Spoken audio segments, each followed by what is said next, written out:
What is going on, all you wonderful people? I hope you all having a great day, of course. Decided to stop saying what day it is because I keep forgetting that this is YouTube, and these videos, as long as YouTube exists, the videos will exist. So you could be watching this 15 years from when it actually took place on a Sunday, and I say happy Wednesday, and you're like, oh, it's not Wednesday. You have to think about stuff like that, or at least I do. So I've decided to not mention the day, just because I've been informed that it's an unpopular thing to do for some reason. Unless you're like saying the specific date. Like today is Wednesday, January 12th, 2022. Welcome back to Taking a Risk, where we're about to hit a super jackpot within a minute of playing. Oh man! That would have been like 3 times now that's happened. Man, that was crazy. Oh, not bad. I'll take that. It's a nice little win. I'll take it. I'll take it. Come on, baby. Keep her going. Let's get this money back up. Can't let that stop. There we go. That's more like it. Thank you, Diamonds and Roses. I appreciate you. Oh, I'm gonna lose it. I just noticed. Why do I always notice it late? Ugh. Have to change that back. I don't know why that bothers me so much. It's so much more pleasing, I don't know, to see the money. I don't know. I enjoy it.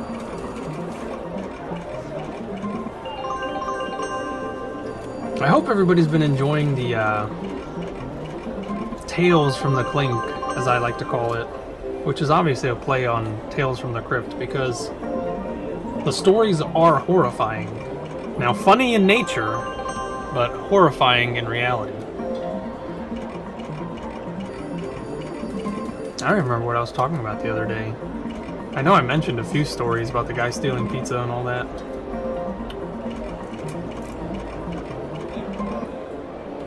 But I was supposed to be talking about saving lives, which is something I did far more than I thought I'd have to. Especially in the short amount of time that I was there. I was only there about 2 years. If I never mentioned that before. And it's very awesome and reassuring to see all the people in the comment section. So yes, I'm talking to you viewers out there who have commented and let me know that you were a corrections officer, or you're still a corrections officer, and that what I'm saying is 100% true, and that it touches home with you all. That means a lot to me, that I'm giving you guys, a chance for a little bit of an outlet, which I think is very important for that job. That's what a lot of people don't understand, is that you need an outlet other than, going to the bar all the time, or, diving into other things that are just gonna not necessarily ruin your life, but not make it too much better. Because there is a lot that goes on in the prison, between the COs and stuff, that y'all know what I'm talking about. You're working with these people, 8 hours every single day in one of the worst environments, and you typically cannot contact your home. There we go, there's a nice one. No, I don't get the ×3, which to me was a big issue. You can't take phones in there, at least in the institutions that I worked at. There's no phones allowed, no cell phones allowed. So when you wanted to contact home, you had to go through a supervisor. You had to ask for a phone call, just like an inmate would. Whoa, is that weird? No, we're both on the same side of the fence at that point. So what would happen is you'd call them and you'd let them know, hey, I have an important message, I need to speak to so-and-so. And they would either tell you yes or no, and they can tell you no. If they think it's not an important call, they can tell you no.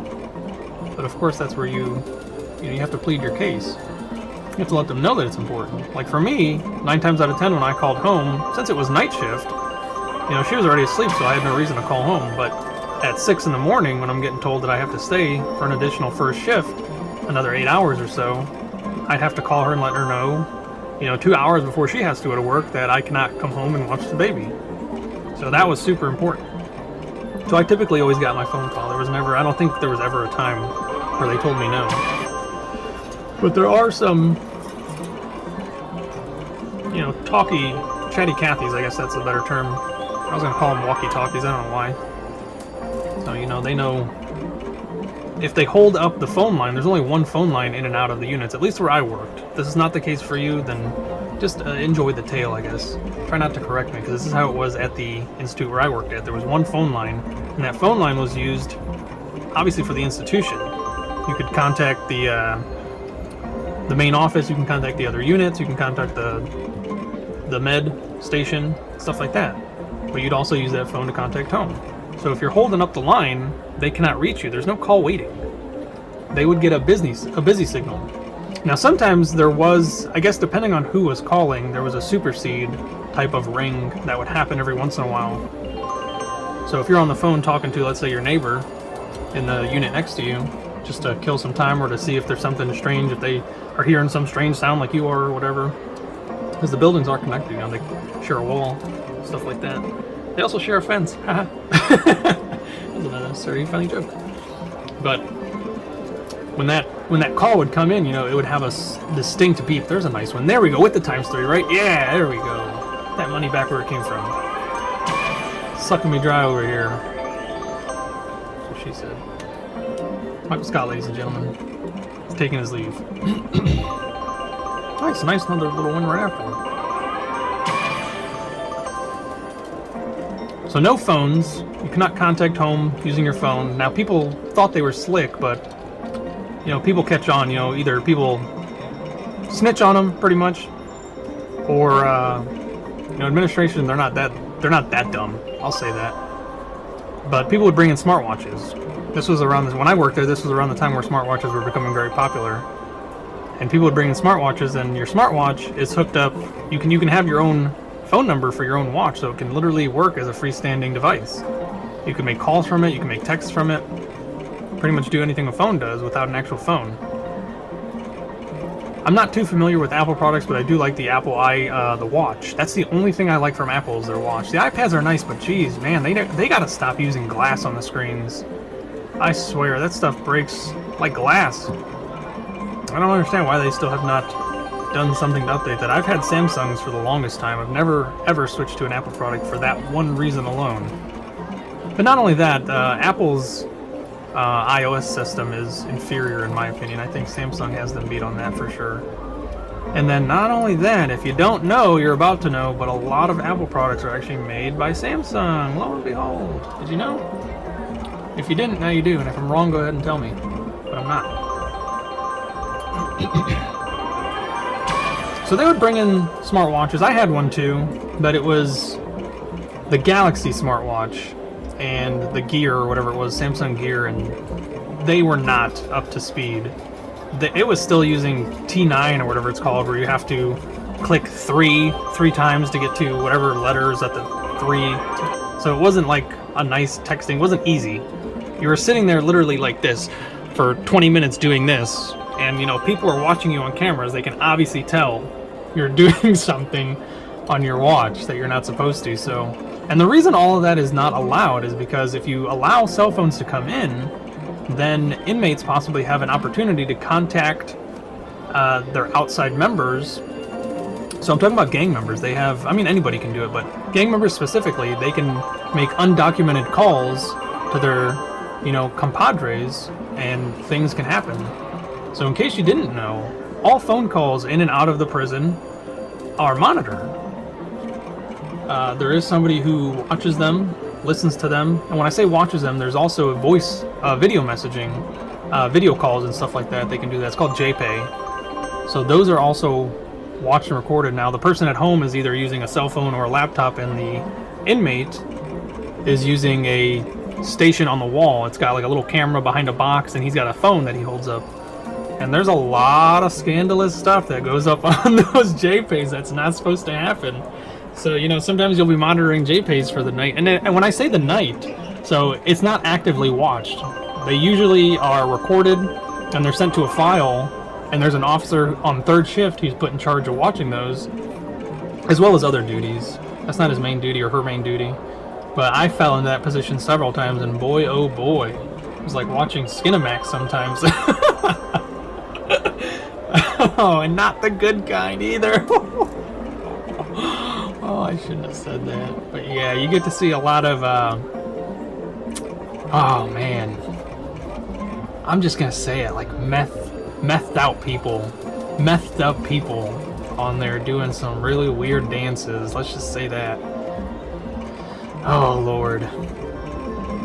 And what'll happen is, so if somebody's actually watching this during first and second shift, because they are recorded, it's live recording, if somebody is actually watching it at the time, or they see through the camera that something's going on in the JPay that shouldn't, if there's like a crowd huddled around it, there's usually a show going on, so they're able to cut it off and stop the call in progress, and then they actually go on a nice, there's a nice win,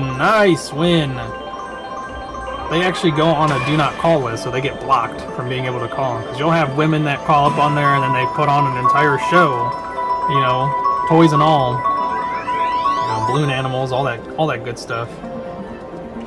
All the works, I guess is the way to say it. So, oh my goodness, hit it! Wow. Oh man. Oh. That was almost a $2,600 jackpot. Oh, because it probably would have hit the bronze too. I don't remember if it goes. Yeah, because it was the check mark. Yeah, that would have been boom and boom, I believe. Yeah, that would have been a double jackpot again.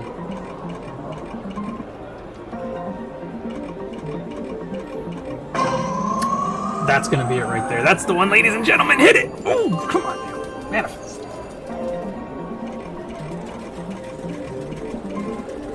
But I did actually have the opportunity to watch those videos and report my findings. A lot of those guys are really not the smartest. Some of them are, you know, they use codes and stuff like that. But oh my goodness, so many of them are just plain English, telling you exactly what their plan is, and you're like, okay, let me just write this down real quick and send this off to administration. So they know to look for a package around 3 p.m. Around this area on this day.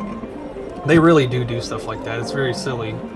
But a lot of them do have codes, and you know, usually you need like a little they call it the Rosetta Stone for deciphering stuff like this.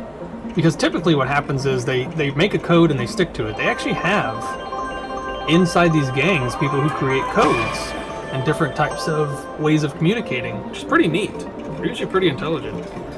They're not always the cleverest, because you kind of have to make them dumb as best as you can, because they have to fit everybody. Everybody has to know and understand it. Now, this is how I'm going to explain it. It's just like with gang signs. You know how they do stuff with their hands? I don't know how to do it. Don't report me for that, because that meant absolutely nothing. But it has to be something that everybody can do, or everybody can learn. Oh, I thought I'd shut my mouth for that one. Of course, still didn't hit. That's a nice size one, too. 210. That's not bad at all. Yeah, Michael Scott already left, so we're not doing that with that nice size one stuff.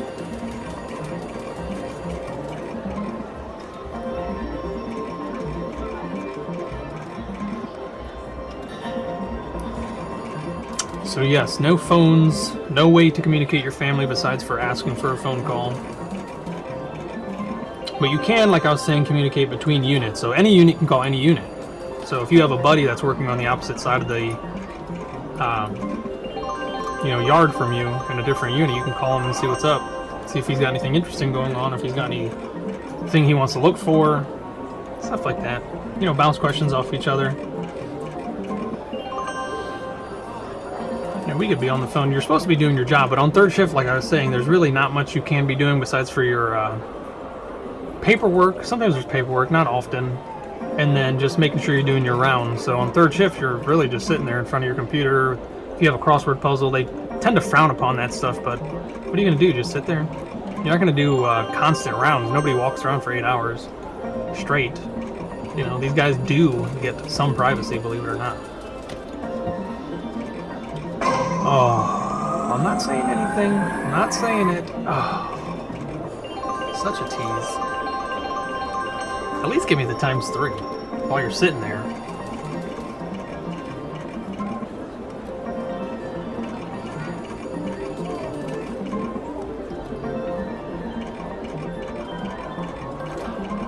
And speaking of phones, I might as well talk about this since I was just talking about that. I think I mentioned it before, but that yeah, I did mention it. He was bringing in cell phones. He'd been there 25 years, and it turns out he was gang affiliated on 2 different gangs, which is absolutely bonkers to me.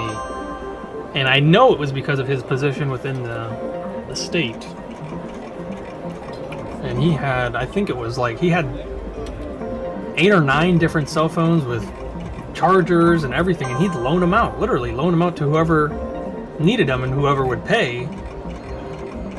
And he was a shot caller, which I think is absolutely bonkers as well. You know, he would make, if something was going down, he was making the call. That's what a shot caller is. They're pretty much calling the shots, if it's not obvious enough. They're telling people what to do. They're in charge. And he was in charge of these gangs while working for the prison for 25 years, or the state, I should say, for 25 years. And when they finally did catch him and find out what he was doing, and it was funny too, because the reason he got caught, so the prison that I worked at was minimum to low security, but when we upgraded to the level 3s, new people were coming in, and these are the big mouths, in my opinion. The level 3s are the big mouths. Oh, I thought I'd shut my big mouth for a second, but it still didn't work. So what happens is you have these are the cocky guys. These are the ones who, pretty much, if they're in a gang, they're the ones doing the crimes. They're the ones sent out to do the crimes because they're the big mouths, you know. They're the ones who are getting stuff done. They're not the best at it because they got caught, obviously, but that's where their position lies. And, you know, they talk a lot of crap. So I think what ended up happening was he refused service to somebody, maybe because he didn't like the way he spoke or something about it. He didn't like the guy's demeanor. The guy snitched on him. So after 25 years of working for the state and God knows how many years of running this inside ring, he lost it all. Rightfully so. Don't think I have any sympathy for this guy. He lost it all because he didn't give somebody a cell phone. You know, I'm gonna say it, he's an idiot. The idiot didn't get a cell phone and the idiot went and squealed. You know, ruined it for everybody. And I'm not saying that as like a bad thing. It's a good thing that he did that, but from their point of view, you know, he ruined it for everybody. And I'm sure he was instantly taken into some type of protection services for that, because that would have upset a lot of people on the inside. But of course, everything about prisons, those guys are resilient. When one CO falls, another one takes their place. That's just how it is. Dirty COs are a dime a dozen. Sad to say, it's very shameful, but that is the way it is. You know, they're humans. Humans have needs and wants, and those guys are in a position to offer them some of those things that they want, which is usually the time money. I don't know if there's somebody out there that wants anything other than money, but it's a way to make a quick buck on the side. And when you work for the state, you don't really make that much money, so if you're in some type of a hole, that might seem like an alluring way out of a hole, but all you're doing is hurting other people who are there trusting you. So that's the other side of that coin. Oh, this is not good. This 100 didn't last that long, did it? It kind of held off. I did hit that $30 win just a few minutes ago, but of course it just sucked it all down. Haven't gotten any free games, which I could use some free games right now, obviously.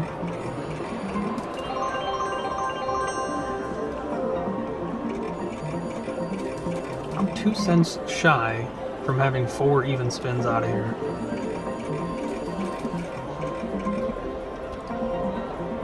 Come on, baby. You gonna keep me in this? There you go. Yeah! At least I get one more 150 after this. Oh, yeah! Alright. Alright, last spin. Holy moly. Alright! Yeah! Of course that happened.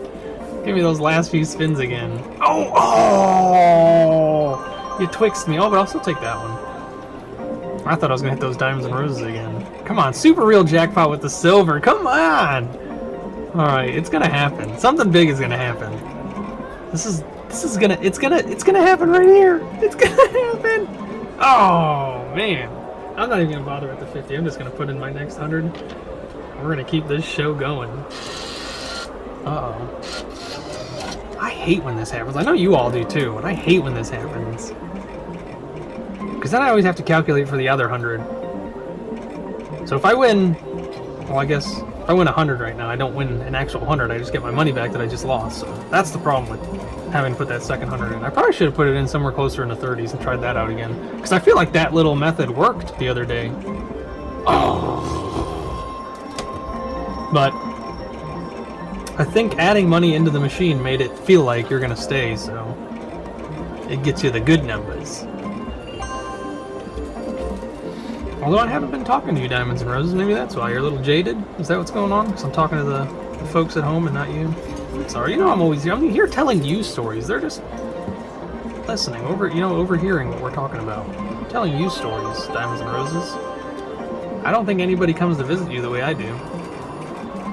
You know, there might be a few people that come and play with your buttons for a little bit, but I come and I tell you stories before I play with your buttons, or while I'm playing with your buttons, technically. We should be like this, Diamonds and Roses.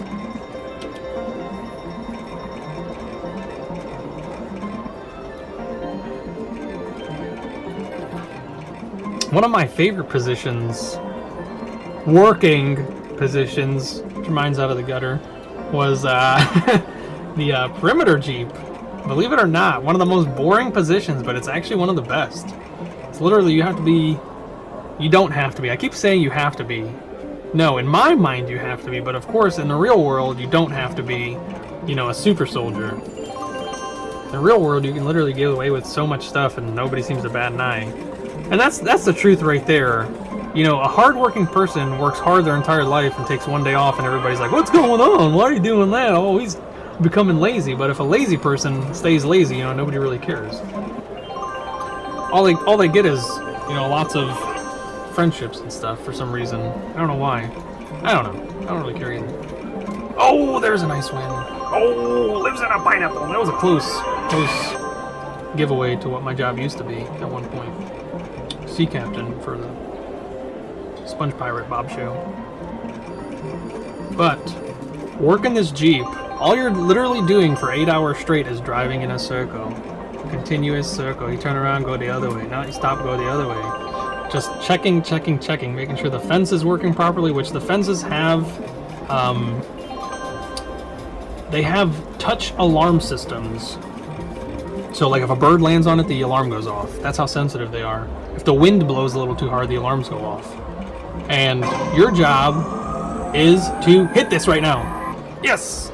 But what'll happen is there's a control center, and inside the control center they have a camera, or not a camera, sorry, a monitor, computer monitor that shows them all the activity that's going on.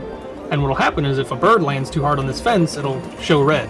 So it'll flash red, and it'll say, this section is sending off an alarm. So what the control center will do is hit up one of those Jeeps. It's usually, there's two sides, so each side had one Jeep. So if you're on side B, they'd say, hey, Jeep B, go ahead and check out section A14, see what's going on. We're getting a reading. So you'd go over there and you'd have to do a couple passes to make sure that everything is working fine. You'd go one way, come back the other way, and then maybe turn around, do it again. Just a double, triple check. If you're keen on doing your job, there's some people who don't do stuff like that, but of course, we're not going to get into that. Gotta stop doing that. I just want to talk about how I used to do stuff. Is that okay? Sure. So, you'd report, if you see something suspicious. There was two fences. There was, one perimeter fence and then a perimeter fence around the perimeter fence with a big middle in between.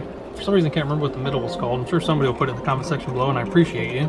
What that middle section is called between the two fences. It's not the Sally, so don't put that. Sally Port's completely different. But, if you see something in that area that's not supposed to be in that area, which it's supposed to be like rocks. It's supposed to just be pebbles, no grass, no nothing. There's not supposed to be any type of obstruction growing in there. So if you see something, it usually will stick out unless it's the color of those rocks, which if it is, they're doing a horrible job. You want to get it over the fence, not in between the fences. It doesn't do anybody good to be in between the fences. So that was one of my favorite jobs, was driving and watching and making sure traffic is also not doing anything suspicious, because if you see somebody stop on the road, because these prisons are right on the long side of, interstates, you're paying attention to the traffic that's going on the outside of the prison as well, making sure nobody's stopping at a distance and just watching or something like that, or creeping up slowly, stuff like that, or making sure nobody's walking through the field, because that's a big no-no. And I always thought that prisons were a no-fly zone. But for some reason, when I worked there, there was a lot of fields nearby with farmers and stuff. These weren't always necessarily crop planes or crop dusting planes that were flying around. They looked like different types of aircrafts. That's a nice win, times 10. would be flying over the prison, and I would always report it. You know, I didn't think it was... There's a nice big win right after that one. Nice. Keep it coming. I'm still negative, but keep it coming. So I was never sure, so I'd always just report it. And one time, well, more than one time, honestly, I called in because of a drone. Yeah, these guys got smart. This is the age of technology. They were having drones fly over the prison and dropping off packages. Believe it or not, isn't that crazy? There was one time, we honestly thought about shooting it down with one of the shotguns that we had, but we'd have to bring that onto the inside the fence, and we didn't want to do that. That was more hassle, so we just reported it to the troopers. That's awesome. Another big win. So this is going to be a bunch of big wins, but I'm still going to be negative. That's pretty cool. So we thought about reporting it to the troopers, and I believe we did, but they never did anything about it. They may have driven by and looked at it and didn't continue driving. I don't know why. They don't really communicate. Even though they work for the state as well, communication is really bad between departments. I think everybody knows that. I don't think that's a big secret. You know, local police don't want to work with the sheriffs, or at least that's how it used to be. It might not be that way anymore, you know, as the age of technology grows, you know, there's more cooperation between interagencies and stuff like that. But technically the sheriffs were in charge of the inmates, and the troopers were in charge of the transportation of the inmates. So you have two different agencies that are in charge of a certain thing. So if you're taking them on a road trip, or you know, they're being transported to another prison, it's technically the sheriffs with the troopers' support. I always thought it was weird.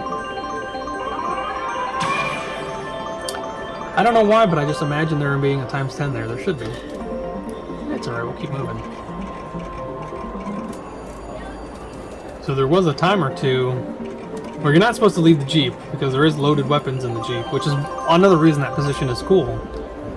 Well, I shouldn't say cool, but it's more of an important position. I shouldn't make it sound like, yeah, I get to play with guns. No, you really didn't get to play with guns. You had guns just in case something went down. And of course, if something's going down, you know, you have to protect yourself, but I would never want something like that to happen. I don't need that type of action. I'm not the type of person to want to shoot somebody. I like guns. I like them a lot. Don't get me wrong. I enjoy shooting targets and stuff like that. I've never been hunting. I've shot at squirrels and stuff like that with BB guns, but I was just a juvenile kid doing dumb stuff, as most juvenile kids do, especially little boys. But never shot at anything bigger than a squirrel. I've shot a deer with a pellet gun before, and that was a huge mistake. I've never seen a deer look so angry before and not run away. You know, typically when a deer gets upset, they instantly bolt. This one, we were, you know, just walking around shooting trees and stuff like that, cans, bottles, whatever we could find, and just happened to come across a clearing where there was a deer probably like 50 yards ahead of us. And I'm a really good shot. So I just went down the sights and plinked it right in the butt. Thinking, I don't know what I was thinking. I don't know if I had a vision that I was going to drop this thing by shooting it with a .177 pellet gun. Look at that. Super platinum jackpot. But it must have been like a bug bite. It must have been what it felt like. And the thing literally looked at me, blew out the biggest breath of hot air I've ever seen, and it was cold that day, and just like mugged me, and then went about its business. And I thought does were more skittish, but this was a doe. I expect that from a buck. I think that's what I'm trying to say. I expect that behavior from a buck, not a doe. But this doe was like, I ain't taking you no mo. No, we went our separate ways. Let's just say that there was no other altercation. Thank goodness. I'm pretty sure that thing could have stopped me to death. And then probably would have picked up my pellet gun and shot me in the butt.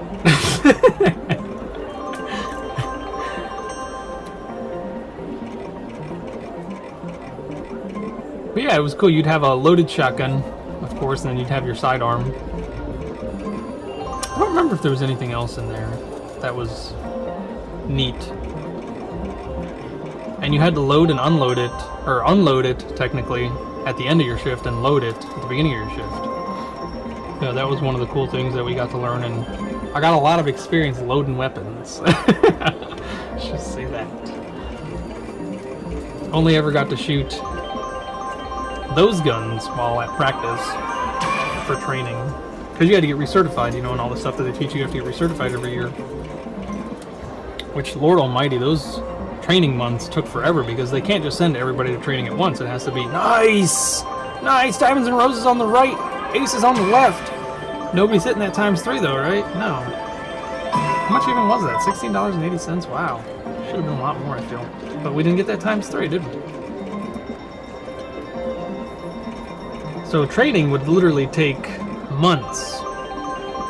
And I'm pretty sure it would be like 4 months straight of training, and everybody's going to a different training on a different day.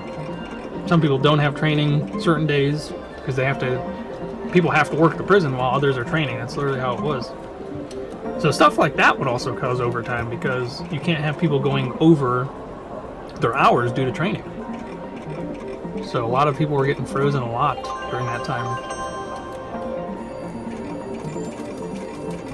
Now, in just the short amount of time that I was there, I was able to actually jump in seniority probably about like 200 places. You know, I think when I started there was 500 people there.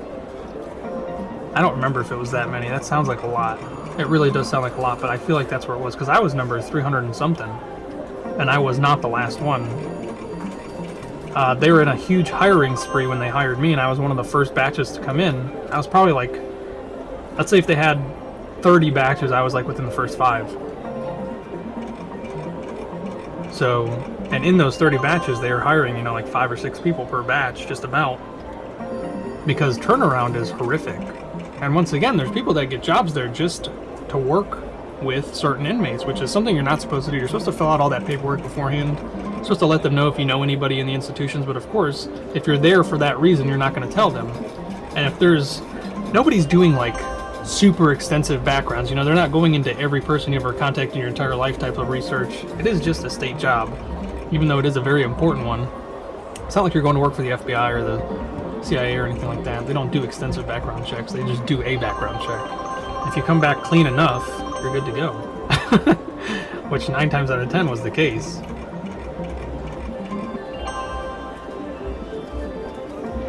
So I think before I started, there was only like 200 and some people working there.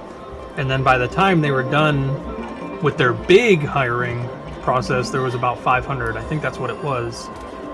But of course, with turnaround and stuff like that, people who were there before you leave, so your seniority goes up. New people come in, so your seniority goes up because they get pushed to the bottom. So it's like you get pushed up because they're coming under you, and then people leaving moves out of their way so you can move up.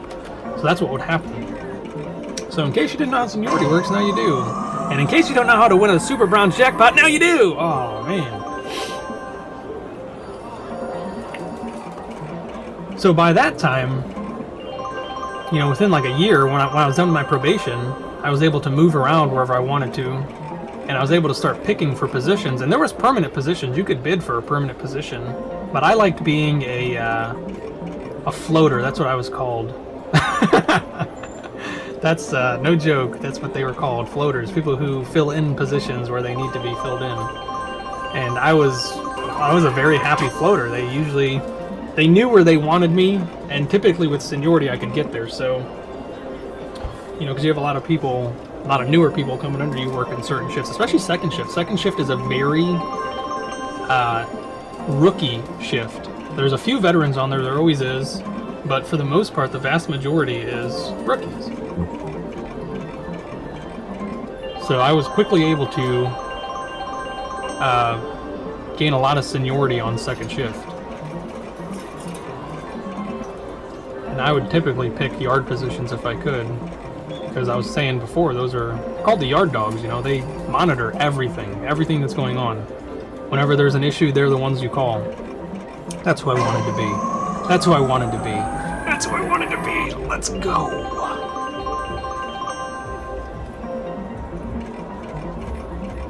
So besides for running around in the Jeep, I'd like to run around the yard too. But the yard, their job is not easy. It's not like you just sit around and wait for something to happen. No, there's a lot of active stuff that goes on. There's a lot of active monitoring. You're watching people go from unit to unit, or escorting people from their unit to the med bay, stuff like that. So there was a lot of, you know, escorting and stuff like that, and there was monitoring details and stuff like that, and making sure that food was going okay and stuff like that, you know, make sure nobody's causing issues within the cafeteria and stuff like that. So monitoring everything and being, you know, they were also like the when the captain or the lieutenant, nice big win. You know, when they had something that needed to be done, they were the ones that did it. I just like doing that stuff.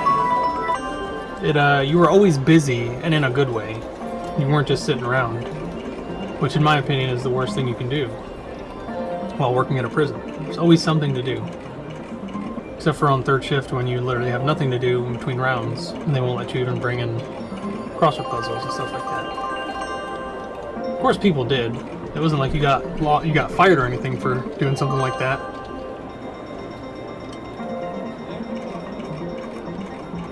Other positions I enjoyed were working seg. That was one of my favorite positions too. Spots. I'm going to start calling them spots. No longer positions. Dirty-minded folks. Because in segregation, you know, I wouldn't say super max, but it's more secure. It's supposed to be. And a lot less contact, which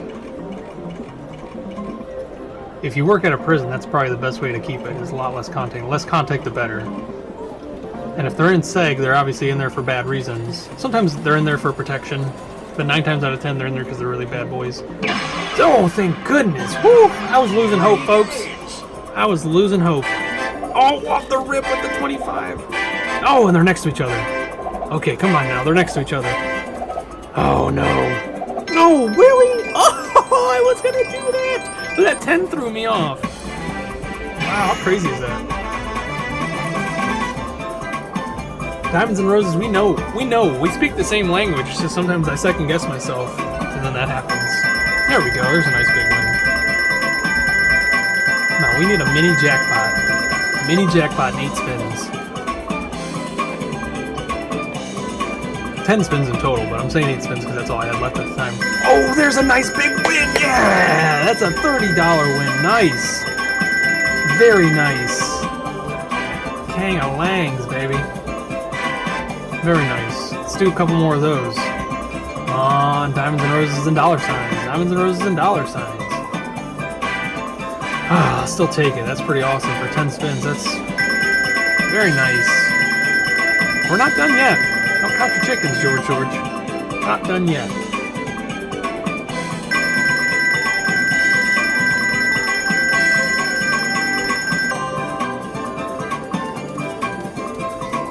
Oh, man, not bad at all. One more spin. Come on, baby. See if we can hit 40. $4 a spin. Come on, 40, 40, 40. Oh, still pretty good. Not bad. $3.86 a spin. That's not bad at all. Take it. Puts me back over the second 100, but right there. Just right there. Let's see what else we can do. Let's see if we get a win right after those free spins. No, but that should be something, I would think. It's not. That is the one thing I don't like about this game. I don't know if I mentioned that before, is that there's no mismatch wins. Nice. To win, you have to have the exact same picture, I guess. I don't know what you want to call that. Number or suit. Card, I guess, would be the best way to describe it. They all have to be the exact same. But of course, the multipliers in the middle does add so much more fun to it. And I love that there's 2 boards. I think that's pretty cool. 2 separate boards, by the way. They don't interact. They dance for eternity, never once touching. But I guess actually they can touch, because if you win like that, they touch in the middle. So it's always the best place to touch is in the middle.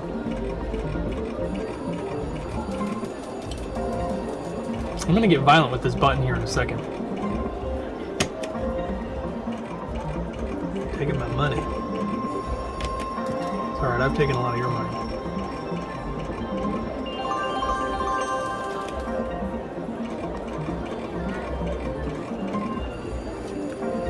So in SEG, there would be 3 officers, so it, you know, it adds variety. That was the best part about it, is there was never a dull moment. I mean, when working with me, there's usually never a dull moment. But, you know, working with 3 different personalities and then having to deal with the worst of the worst inmates in that prison, you know, it adds to the excitement, the fun, to the unknown, technically. You never know what's going to happen. And there was a lot of stuff that happened, man. Too much stuff. Stuff you'd never expect to happen was happening. Blow your mind type of stuff, and we'll get into that eventually. Inmates taking over units and stuff like that. Temporarily. I mean, I already mentioned that guy grabbing the keys from the officers and threatening them with the machete that he made. I briefly touched on cavity checks. Hope you enjoy my wording there. Briefly touched on. We'll get into that. We'll recount a lot of that stuff as it comes back to me. And I get to relive the horrors of my first few months working there. Going through prison pocket after prison pocket after prison pocket. Silly little games that we would play to entertain ourselves. I was Donkey Kong for one day. I'll explain that one day. I'll explain it right now. It's really quick. All we had to do is whoever could find the most bananas won. Really? Did I get the times 10 at least? Alright, I'll take the times 10. Wow, 36 bucks. That's pretty big. Michael Scott's not here anymore, guys. Almost right back to that 100. Can't get past that second 100. So let me go back and talk about being Donkey Kong for a day. And I actually think I have the record as Donkey Kong. As far as I know. I don't know if anybody's ever beaten it since then, but what happens is food is contraband. If it comes out of the cafeteria, it's contraband at that point. It's not supposed to leave. There's supposed to be no transporting of any type of food. If they're supposed to, they are designated. It's not, you can't just put it in your pocket and walk out. You eat what you can. Whatever you can't, you can either give to another inmate, which you're not supposed to do, but of course they do that because it's a way to pay debts and stuff, or you throw it away. So, on days, there was always a fresh fruit. Oh, that's going to be a silver jackpot. That's going to be the silver jackpot. Oh. So what would happen is on days when there would be fresh fruit, which is, I think typically every day, you know, they'd give them oranges or bananas or apples. You wouldn't see too many apples. It does happen. There we go. There's the bronze jackpot. I'll take it. Just hand it over. Oh, hand me that bronze jackpot. So they would have pockets, of course. They're not supposed to, but when they had their jackets, that was the only article of clothing that I believe came with pockets, if I'm not mistaken. I do remember there being lots of pockets. I think there was inside pockets and outside pockets. And that, no, let me rephrase, it was their coats. There is a difference between their coats and their jackets. Their jackets were light, their coats were heavy. Alright, more free games. Free games! Come on, baby. Where's that 25 at? There it is. Are you guys still hiding over here? Oh, you moved away. There's a wild path. Alright, I'll take it. Oh, dance around those 25s, man. So, as a yard officer, when dinner was being let out or if lunch was being let out, you would have to monitor the inmates leaving from the cafeteria going back to their units. All movement is monitored. There's no free movement, especially on the level 3 side, when it was level 3 side. When it was level 2, I think there was some free movement. On the level 1 side, there is a lot of free movement, but the yard officers are in the yard at all times. They're monitoring, but not, you know, they're allowed to come and go as they please, pretty much. The inmates are. On the level 3 side, they were not. Everything had to be, somebody had to know why you were in the yard at every single point in time. If you were on the yard, there had to have been a good reason. You're not just there going wherever you please. It was a designation. You know, you're either going to work, going to class, going to lunch, going to chow, going to medicine, you know. There was a reason you were in the yard. So, in controlled movement from cafeteria back to their block, now they all take their turns, you know, they come one unit at a time, they eat, when that unit's done, the next unit should be coming up.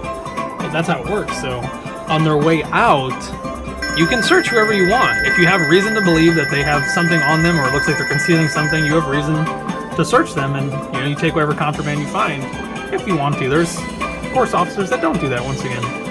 But the way I think it should have been done, I'm just kidding.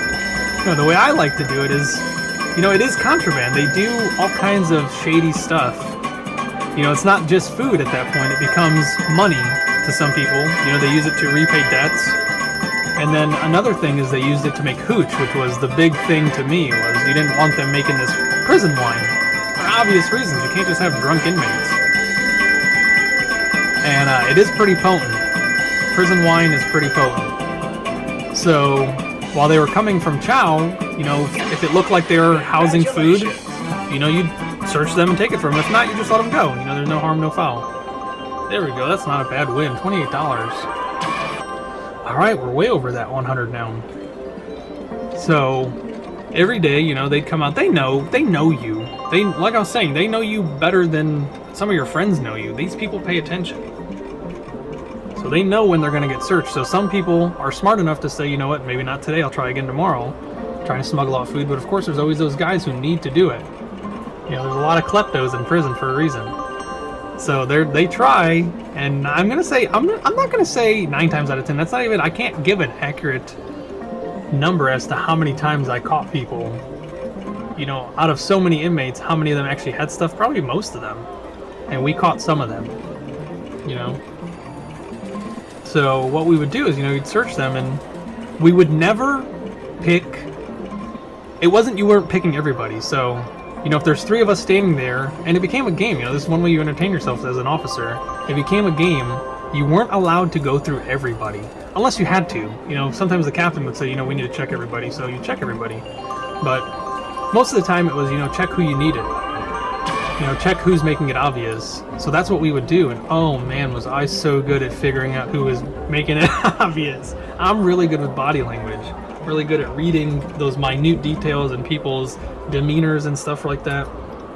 So there was one time where I confiscated, I can't remember how many people I went through that day. It probably wasn't more than 50, and I probably had like 70, 75 bananas. And I became Donkey Kong that day because I had my own banana hoard.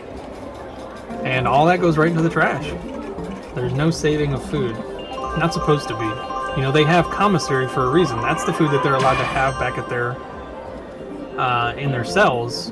Another reason they're not allowed to have fresh food is because it rots, and rotting brings bugs, and that's one thing you have to protect against when you're in an institution with so many people in so close in such a close space to each other, because bugs and stuff run rampant. If there's bed bugs, everybody's going to have bed bugs. If there's scabies, everybody's going to have scabies. That's typically how it happens.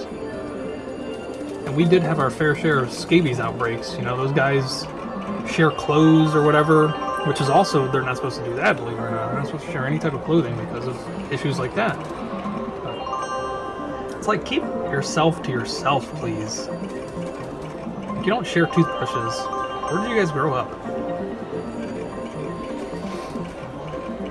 But that was a very entertaining time, was to go through pockets looking for bananas. Sometimes you'd grab something that wasn't a banana. Just leave it at that.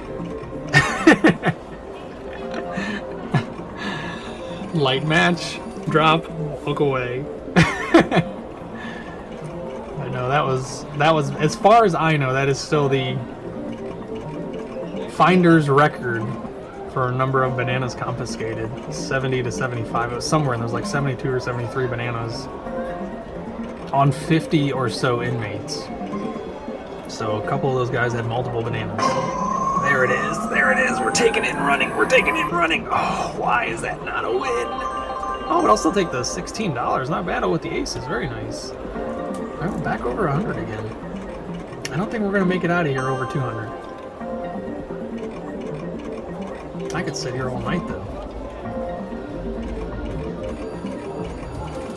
Especially with all the stories I could tell. Which I will tell. I don't want anybody to think I'm holding back. These stories will eventually come out.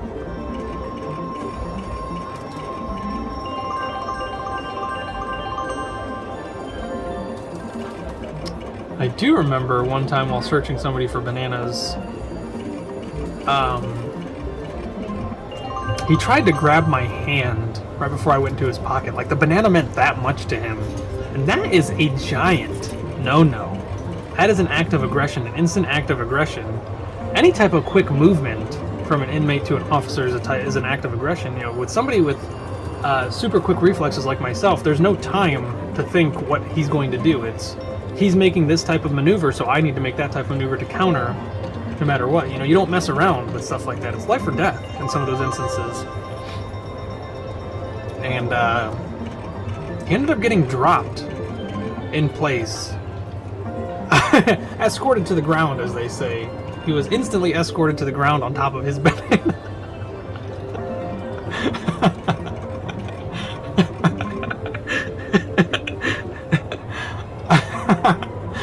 Oh man, good times.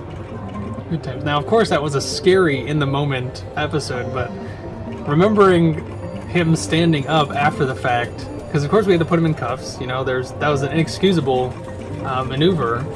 He did have some choice words for me, and then of course his banana is now spilling outside of his pocket because it got squished, which is that's the funny part to me, is that he did. You know, these guys will act such a fool for something so small like that. But of course, you know, to me it's something small, but to them it could mean, you know, the difference between them paying off a debt or getting beat up. So but that's not my problem, really. You know, that is the way you have to look at it. It's not my problem if you have a debt to pay. You should not be in there making deals. You're supposed to be becoming a better person in prison. You should not be doing the same old, same old. It's a place of reformation. So I'm a very sympathetic person, but when it comes to stuff like that, I have very little sympathy. It's like somebody who continually burns their hand on a stove and you tell them 100 times stop touching the stove, and what do they go and do? They touch the stove, you know? You just gotta let them learn the hard way. I don't have a very big deal of sympathy for people like that. I don't think I'm gonna make it out of here with over 200. I think I'm just gonna have to maybe cut short? I don't know. I don't want to lose all this 200.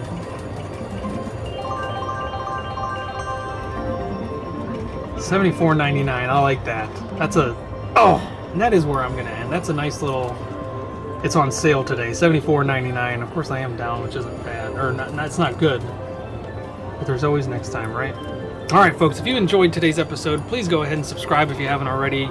Give the video a thumbs up if you're enjoying the stories and want to hear me talk more about it. And in the comment section below, let me know anything and everything you want to. And I'll see you in the next one, folks. Take it easy.